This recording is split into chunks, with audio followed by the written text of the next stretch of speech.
23:47 hours, 18 Japanese barges were moving through the slot, carrying 2 companies of infantry toward our positions. I was commanding PT-109 with a 37mm aircraft cannon that weighed more than our original armament combined. My name was Lieutenant Commander John Bulkley, and according to every naval warfare manual in existence, I was about to attempt something that would either revolutionize small boat tactics or get my entire crew killed. Standard PT boat doctrine called for torpedo attacks against major warships, not engaging heavily armed supply barges with improvised weapons. But the 37mm M4 cannon salvaged from a wrecked P-39 Airacobra was about to prove that sometimes the most effective naval innovations come from breaking every rule in the book. Archive records from October 1942 showed that Japanese supply operations in the Solomon Islands had become a critical threat to American ground forces on Guadalcanal. Enemy barges, each capable of carrying 60 combat troops or 8 tons of military supplies, were moving through inter-land channels under cover of darkness. These vessels were heavily armed with machine guns and light cannons, making them dangerous opponents for standard PT boat armament of .50 caliber machine guns and Mark 8 torpedoes designed for ship killing rather than barge hunting. Can you picture the tactical situation? Japanese commanders had developed a supply system that American naval forces could not effectively counter using conventional weapons. PT boats carrying torpedoes worth $10,000 each were pursuing wooden barges worth perhaps $500, achieving kill ratios that made no economic or tactical sense. Meanwhile, Japanese infantry reinforcements were reaching their destinations, despite American interdiction efforts. I was assigned to Motor Torpedo Boat Squadron 3, operating out of Tulagi in the Russell Islands. The base had been hastily constructed using CB engineering battalions and salvaged materials from destroyed Japanese installations. Our facilities included a floating dry dock captured from enemy forces, maintenance shops housed in canvas tents, and fuel storage tanks buried in coral to protect them from air attacks. Our mission was simple in concept, impossible in execution: prevent Japanese supply barges from reaching Guadalcanal using small boats designed for very different tactical roles. The PT boat was an 80-foot plywood vessel powered by 3 Packard F-12 engines, producing 1,500 horsepower each, giving it a power-to-weight ratio comparable to fighter aircraft. Maximum speed was 41 knots in calm water. But the boats were fragile, lightly armored with only half-inch plywood hulls, and armed primarily for attacks against large warships rather than small, maneuverable targets. The hull design prioritized speed over survivability, with fuel tanks located throughout the vessel, creating fire hazards when hit by enemy gunfire. Crew accommodations were minimal: 12 men living in spaces designed for 8, sharing bunks and subsisting on canned rations when supply ships could reach our isolated base. The operating environment was brutal: tropical heat exceeding 100 degrees Fahrenheit, humidity approaching saturation, and constant threat of malaria, dysentery, and tropical diseases that hospitalized more crew members than enemy action. The problem was weapons effectiveness against barge targets that had been specifically designed to counter American patrol boat operations. Our standard armament consisted of 4 Mark 8 torpedoes with 6 43-pound Torpex warheads and 4 twin .50 caliber machine gun mounts firing armor, piercing and incendiary ammunition. The torpedoes were designed to destroy cruisers and destroyers, not wooden barges drawing less than 4 feet of water. Torpedo depth settings could not be adjusted below 8 feet, meaning that most shots passed harmlessly underneath shallow draft targets. Even when torpedoes detonated near barges, the blast effects were often insufficient to sink vessels designed with multiple watertight compartments and emergency flotation systems. Our machine guns lacked the penetrating power to disable heavily loaded barges before they could return effective fire with their own weapons. Japanese barges carried multiple 25mm automatic cannons, 13.2mm heavy machine guns, and in some cases 40mm anti-aircraft guns that outranged our .50 caliber weapons. The barges themselves were constructed with hardwood hulls up to 3 inches thick, reinforced with steel plating around crew compartments in cargo areas. Many carried ceramic armor tiles, salvaged from damaged Japanese aircraft, providing protection against small arms fire that our machine guns could not penetrate effectively. Intelligence reports indicated that Japanese engineers had analyzed captured American ammunition and designed barge protection specifically to defeat .50 caliber projectiles at combat ranges exceeding 400 yards. Do you understand the fundamental problem we faced? American PT boats were optimized for hit and run attacks against major Japanese warships that rarely appeared in the shallow waters around Guadalcanal. Instead, we encountered dozens of small, heavily armed vessels that our expensive torpedoes could not hit reliably, and our machine guns could not stop quickly enough to prevent effective return fire. Reports from PT boat commanders consistently described the same tactical frustration. Japanese barges would absorb hundreds of rounds of .50 caliber fire and continue operating. Even when barges were damaged severely enough to prevent them from completing their supply runs, they rarely sank immediately, allowing crews to beach the vessels and salvage their cargo. American PT boats were expending enormous quantities of ammunition and achieving minimal tactical results. The solution came from an unexpected source. Chief Machinist Mate Harry Frey was examining wreckage from a P-39 Airacobra that had crashed during a Japanese air raid on Henderson Field on the 2nd of October 1942. The aircraft, piloted by 2nd Lieutenant James Morrison, had been shot down by a Zero fighter while attempting to intercept a Japanese bombing raid.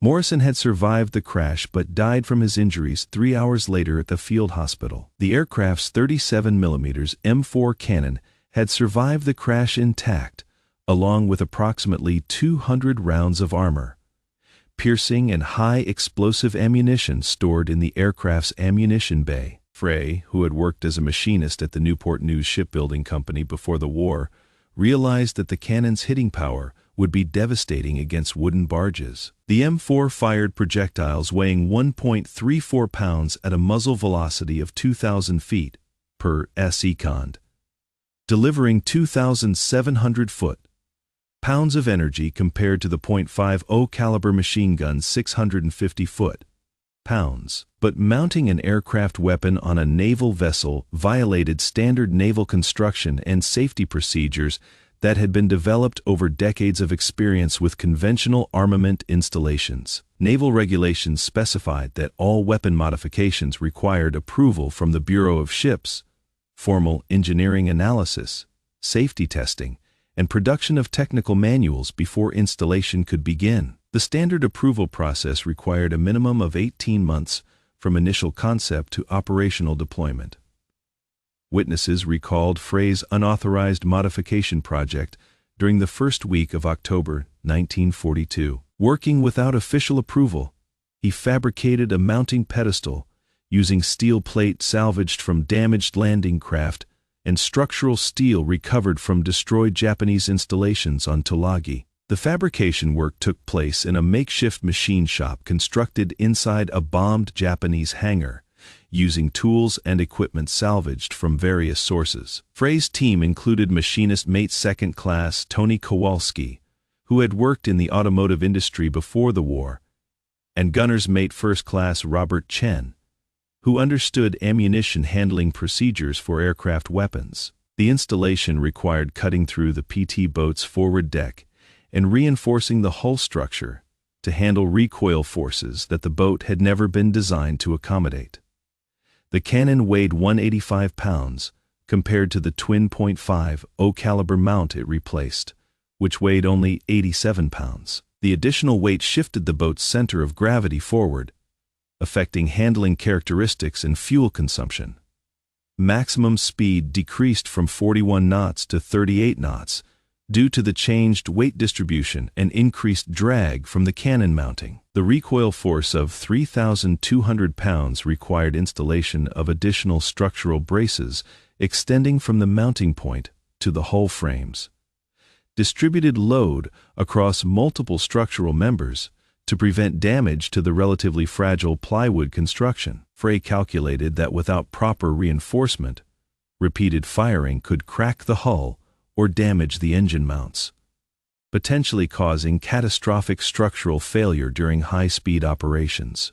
Here is what the modification demonstrated about tactical innovation under combat conditions. Effective weapons systems can be created using available materials and unconventional thinking when standard procurement procedures are too slow to address urgent operational requirements. Combat effectiveness matters more than regulatory compliance when American lives depend on achieving immediate tactical results. After action reports from the first combat test on the 9th of October 1942 documented unprecedented effectiveness against Japanese barge targets. Weather conditions were ideal for night operations. Clear skies with quarter moon providing sufficient visibility for navigation while maintaining concealment from enemy observation posts.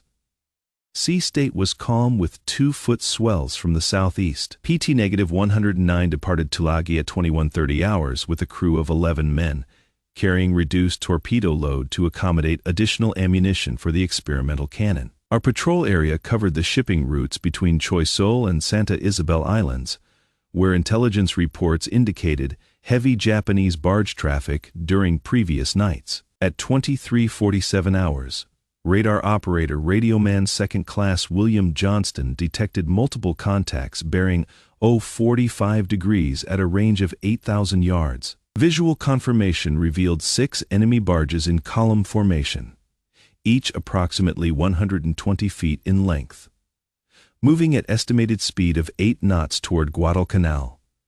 The barges were heavily loaded, riding low in the water, suggesting cargo of military supplies or reinforcement troops. Standard tactics would have required torpedo attacks at close range, exposing the boat to concentrated defensive fire from multiple targets. Instead, we approached to 800 yards range and opened fire with the 37 mm cannon. The first round struck the lead barge amidships, penetrating the hull and detonating inside the cargo compartment. Secondary explosions indicated ammunition cargo, probably artillery shells or mortar rounds. The barge broke apart and sank within 90 seconds. The second target attempted evasive maneuvers but could not match our speed and maneuverability. 3 rounds fired at 700 yards range achieved 2 hits, causing massive damage to the engine compartment and starting fires that spread throughout the vessel. Japanese crew members were observed abandoning ship before the barge capsized and sank. The results exceeded all expectations. 3 Japanese barges were destroyed outright, with secondary explosions indicating ammunition cargo. The third barge, hit by 2 rounds in the bow section, caught fire and began listing to starboard as water flooded through shell holes below the waterline. 2 additional barges were damaged severely enough to force them to beach on nearby islands. The 5th barge took multiple hits in the stern, disabling its propulsion system and causing the crew to abandon ship. The 6th barge escaped, but was observed to be taking on water and trailing oil, suggesting significant damage below the waterline. Japanese return fire was sporadic and ineffective, with most rounds falling short due to the longer engagement range that our cannon allowed. Total engagement time was 8 minutes compared to typical barge attacks lasting 20 to 30 minutes using machine guns and torpedoes. Ammunition expenditure was 17 rounds of 37 mm compared to an average of 2,400 rounds of .50 caliber ammunition for similar targets. The engagement demonstrated that properly employed aircraft cannons could destroy barge targets with single shots, compared to hundreds of machine gun rounds required to achieve similar damage. Most importantly, the longer engagement range reduced exposure to enemy defensive fire, allowing PT boats to attack multiple targets before enemy forces could coordinate effective countermeasures. Post-engagement inspection of PT-109 revealed no battle damage despite 8 minutes of combat operations, compared to typical barge engagements where PT boats routinely sustain damage from defensive fire. But the most significant result was psychological rather than tactical. Japanese intelligence reports, captured after the war from the Combined Fleet Headquarters archives, revealed that enemy commanders began referring to American PT boats as Sea Devils after encountering vessels armed with aircraft cannons. The reports, translated by Allied intelligence teams in 1946, indicated that Japanese barge crews were reporting encounters with American patrol boats using impossibly heavy weapons that could destroy supply vessels with single shots. Captain Tamichi Hara, who commanded destroyer escorts for Japanese supply operations, documented multiple incidents where barge crews described American boats firing explosive shells that burst inside our hulls like artillery rounds. Japanese naval intelligence conducted detailed analysis of recovered ammunition fragments and concluded that American forces were employing aircraft armament on naval platforms, but they could not determine how such weapons were being mounted on small boats, or why American naval doctrine had been modified to include such unconventional armament. The intelligence reports recommended immediate modifications to barge construction standards, including installation of armor plating around critical systems and revision of convoy procedures to provide better defensive coordination against long-range weapons. Most significantly, Japanese commanders began modifying supply schedules to avoid areas where PT boats operated, reducing the efficiency of their logistics operations even when American forces were not present. This demonstrates the fundamental principle of asymmetric naval warfare. Small platforms can achieve disproportionate tactical effects by employing weapons systems that exceed enemy expectations. When opponents prepare for specific threats, unconventional weapons create psychological uncertainty that multiplies their physical impact. Enemy forces must reassess their defensive procedures and modify their operational patterns to account for unexpected capabilities. Understanding this principle allows innovative naval forces to achieve tactical surprise using readily available materials and creative engineering. The key is identifying weapon systems that provide capabilities not present in standard equipment, then developing mounting and employment procedures that maximize their effectiveness while maintaining platform mobility and survivability. The tactical innovation spread throughout PT boat squadrons within weeks. Squadron commanders requested installation of salvaged aircraft cannons on available boats. Henderson Field became an unofficial source of aircraft weapons, with maintenance crews stripping cannons from aircraft too damaged to repair. Lieutenant Commander Robert Kelly, commanding PT Squadron 15, ordered immediate installation of cannons on 4 boats after receiving detailed reports about the 9th of October engagement. Chief Machinist Mate Donald Morrison, working at the Henderson Field Salvage Depot, identified 12 additional M4 cannons from wrecked P-39 aircraft and coordinated their distribution to PT boat squadrons throughout the Solomon Islands. Technical Sergeant Anthony Risk, an armorer assigned to the 13th Air Force, provided technical assistance for ammunition handling procedures and developed field manuals for cannon maintenance using available tools and supplies. By November 1942, 12 PT boats in the Solomon Islands were operating with 37mm aircraft cannons, achieved through informal coordination between Naval and Air Force personnel, rather than official procurement procedures. The success rate against Japanese barge targets improved dramatically. Squadron 3 reported destroying 42 enemy barges during November operations, compared to 8 barges destroyed during September using standard armament. Squadron 15 achieved similar results, destroying 37 barges with modified boats compared to their previous monthly average of 6 barge kills. The innovation was spreading through combat effectiveness rather than official directives, with crew members sharing technical knowledge and installation procedures across unit boundaries. Word of the modification reached higher naval commands by December 1942. Admiral William Halsey, commanding South Pacific Naval Forces, submitted detailed reports to the Chief of Naval Operations describing the effectiveness of improvised cannon installations on PT boats. The Bureau of Ordnance conducted formal evaluation of field modifications and authorized production of standardized mounting systems for PT boats. But the bureaucratic process required 6 months, during which combat units continued using improvised installations that achieved immediate tactical results. Rear Admiral William Edwards, Chief of the Bureau of Ordnance, established a committee to study field modifications and develop official mounting procedures that would meet naval safety standards while preserving combat effectiveness. The committee included representatives from the Bureau of Ships, the Naval Research Laboratory, and experienced PT boat commanders who had employed the modified weapons in combat. Initial testing at the Naval Proving Ground in Dahlgren, Virginia, required 3 months to complete, followed by additional testing at the PT Boat Training Center in Melville, Rhode Island. Meanwhile, combat units in the Pacific continued destroying Japanese barges using field-modified weapons that had not received official approval, but were proving their worth in combat operations. The disconnect between combat requirements and bureaucratic procedures created institutional tension between frontline commanders who needed immediate solutions and administrative organizations responsible for long-term safety and standardization. Japanese commanders responded by modifying barge defensive procedures and construction standards.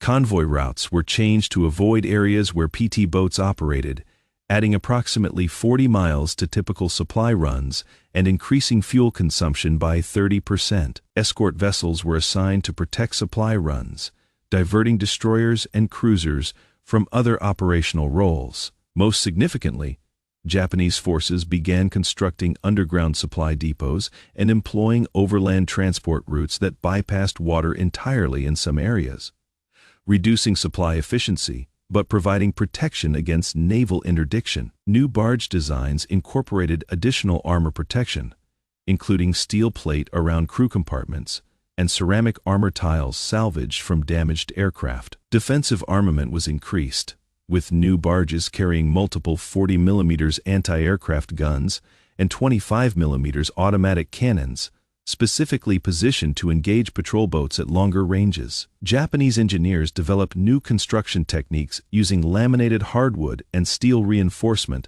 that could better withstand explosive shells, though the additional weight reduced cargo capacity and maximum speed. Intelligence reports from captured Japanese documents revealed that enemy forces were devoting significant resources to developing countermeasures against American Sea Devils, including experimental designs for high-speed escort boats, specifically intended to hunt PT boats in shallow waters, where larger warships could not operate effectively. Combat statistics from early 1943 revealed the strategic impact. Japanese supply operations in the Solomon Islands decreased by approximately 40% compared to pre-innovation levels, with cargo deliveries to Guadalcanal falling from an average of 850 tons per month to 510 tons per month. American PT boat effectiveness against barge targets improved by over 300% when using aircraft cannons, with the average rounds required to destroy a barge decreasing from 2,400 rounds of .50 caliber ammunition to 6 rounds of 37mm ammunition. Operational costs per barge destroyed decreased dramatically. Standard attacks cost approximately $1,200 in ammunition and torpedo expenditure, while cannon-equipped boats achieved similar results for less than $150 in ammunition costs. Most significantly, PT boat casualty rates decreased by 60% when using long-range cannon fire instead of close-range torpedo attacks, improving crew survival and reducing replacement training requirements. The tactical innovation was changing the mathematics of naval interdiction operations, making small boat warfare economically viable and tactically sustainable. Intelligence reports indicated that Japanese forces were experiencing severe supply shortages on Guadalcanal, with ammunition stockpiles decreasing by 45% and food supplies reduced to starvation levels for frontline troops. American ground commanders noted that Japanese artillery fire decreased significantly during February and March 1943, attributed directly to supply interdiction by cannon-equipped PT boats that were destroying ammunition barges before they could reach their destinations. The psychological impact extended beyond immediate tactical effects. Japanese naval commanders could no longer predict American PT boat capabilities based on intelligence reports about standard armament. This uncertainty complicated defensive planning and forced conservative operational procedures that reduced Japanese supply efficiency, even when PT boats were not present. Reports from captured Japanese documents indicate that enemy forces devoted significant resources to developing countermeasures against American Sea Devils. New barge designs incorporated additional armor protection. Defensive armament was increased. Convoy procedures were modified to provide mutual support against cannon-armed patrol boats. But perhaps the most important impact was doctrinal rather than tactical. American naval forces recognized that small boat operations could be enhanced dramatically through innovative weapons installations. The success of aircraft cannons on PT boats led to experiments with other unconventional armament, including rockets, recoilless rifles, and rapid-fire cannons developed for different applications. Post-war analysis revealed that the PT boat cannon innovation influenced small boat design philosophy throughout the Cold War period.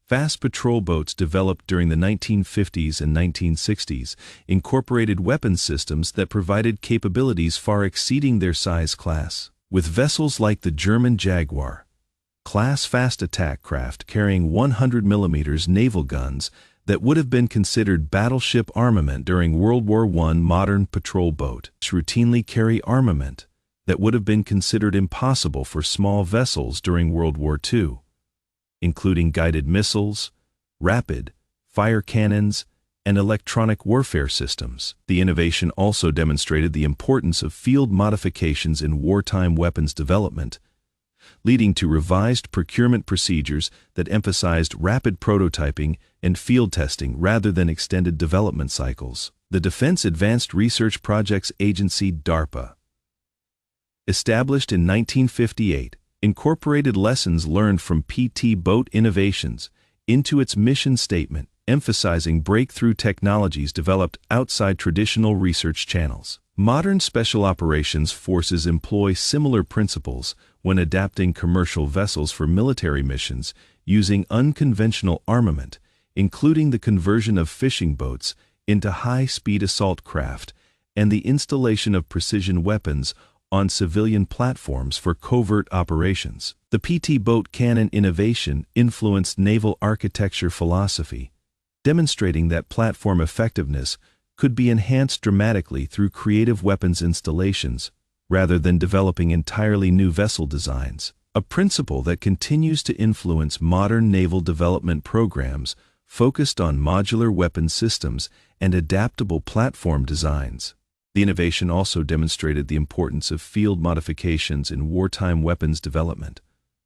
Official procurement procedures were too slow to address urgent tactical requirements.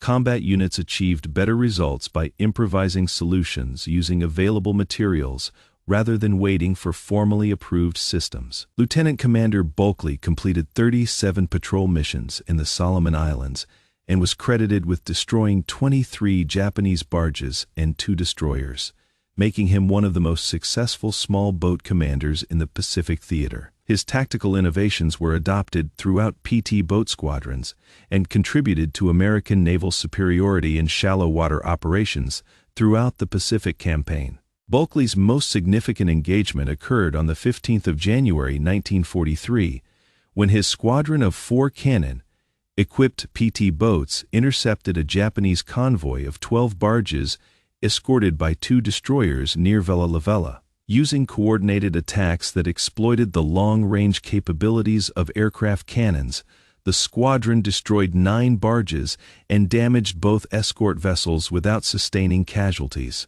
The engagement demonstrated that small boats using innovative weapons could achieve tactical results against superior forces through superior firepower and tactical flexibility. After the war, Bulkley continued naval service and was instrumental in developing fast patrol boat doctrine for NATO forces during the early years of the Cold War. He served as technical advisor for the development of the Asheville-class patrol boats, which incorporated lessons learned from PT boat operations, including modular weapon systems and enhanced firepower capabilities. Bulkley retired from the Navy in 1973 as a rear admiral, having spent 35 years developing small boat tactics that influenced naval warfare doctrine worldwide. His post-war writings on naval innovation emphasized the importance of field modifications and creative problem-solving and achieving tactical advantages over technologically superior opponents.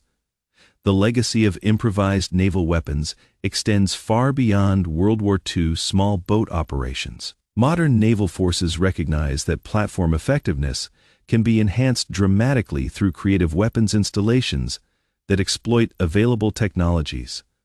Special operations forces employ similar principles when adapting commercial vessels for military missions using unconventional armament. Perhaps the most important legacy is the recognition that tactical innovation often comes from front-line personnel who understand operational requirements better than formal development organizations. Military forces that encourage field innovation and accept higher risk in exchange for immediate tactical advantages achieve better combat results than forces that rely exclusively on formal procurement procedures. Did one machinist mate's decision to mount an aircraft cannon on a patrol boat change the outcome of the Solomon Islands campaign?